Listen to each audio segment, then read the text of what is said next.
이재명 대표의 기자회견 후 단식, 저는 좀 약간 개인적으로 늦은 감이 있다고 생각합니다. 사실은 지난 연말 제가 채널A와 다른 방송에 출연할 때 그런 이야기를 몇 번 주장했던 바가 있습니다. 정권이 이렇게 막 가고 극단적으로 갈 때 야당의 대표가 할 일이 무엇인가? 별로 없습니다. 이제 모든 걸 걸고 싸우는 수밖에 없거든요. 그래서 DJ 김대중 대통령이나 YS 김영삼 대통령이 야당에 대한 극단적 탄압과 또 국민에 대한 어려움들이 가중되고 있고 집권당과 대통령이 책임을 지지 않을 때 야당의 대표의 길은 무엇인가? 이 두 분의 길을 한번 벤치마킹할 필요가 있다. 이 두 분들이 과거에 어떻게 투쟁했는지를 살펴볼 필요가 있다. 이 두 분은 그런 극단의 순간에 국민을 위해서 목숨을 건 단식 투쟁을 했던 분들입니다. 그래서 이재명 대표도 그런 길이 필요하다는 것을 제가 몇 차례 주장을 했었는데요. 오늘 이재명 대표가 드디어 기자회견을 하고 무기한 단식 투쟁에 들어간다고 선언을 했습니다. 저는 지난 연말이나 올 연초에 벌써 시작해서도 될 일이다, 그렇게 보는 게요. 이 정권이 해도 너무하기 때문입니다. 특히 작년에는요, 우리가 이태원에 많은 분들이 돌아가시는 그런 대규모 참사가 있지 않았습니까? 그때 어떠한 책임 규명도 없고 사과도 없고 그것이 지금 계속 유사한 형태로 비슷비슷하게 반복되고 있습니다. 정말 국민들이 분노하지 않을 수가 없는데요. 이재명 대표는 오늘 단식에 들어가면서 이런 말을 했습니다.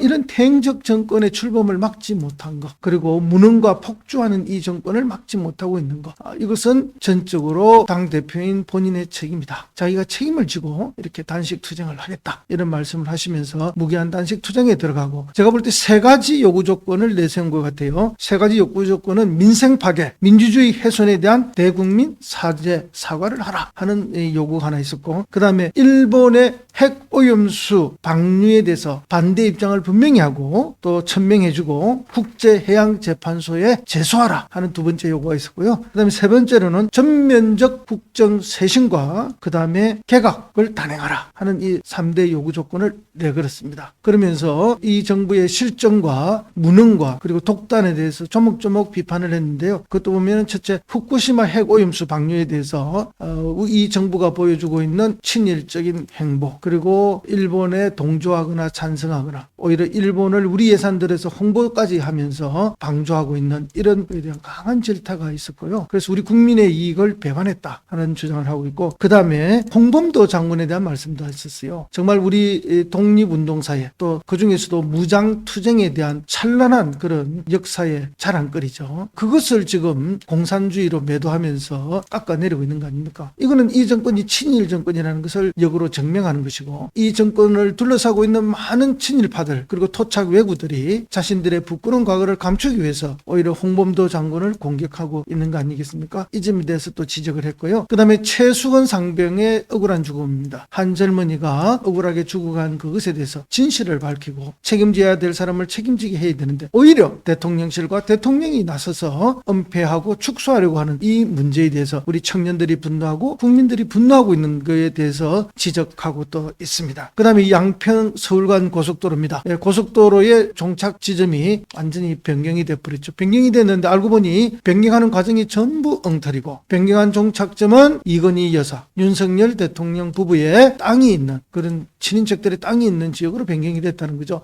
이런 국정농단, 그 과정에 어떠한 합리적 의사결정이나 공개적 결정 없이 오로지 밀실에서 이렇게 자기들 마음대로 바꾼 이런 국정농단에 대한 또 지적이 있었고요. 그 다음에 이동관을 억지 임명해서 너무나 화자가 많은 사람을 임명해서 언론을 장악하고 개별서와 같이 정권의 나팔수가 되어서 국민을 호도하고 압박하는 것에 대한 또 지적도 있었습니다.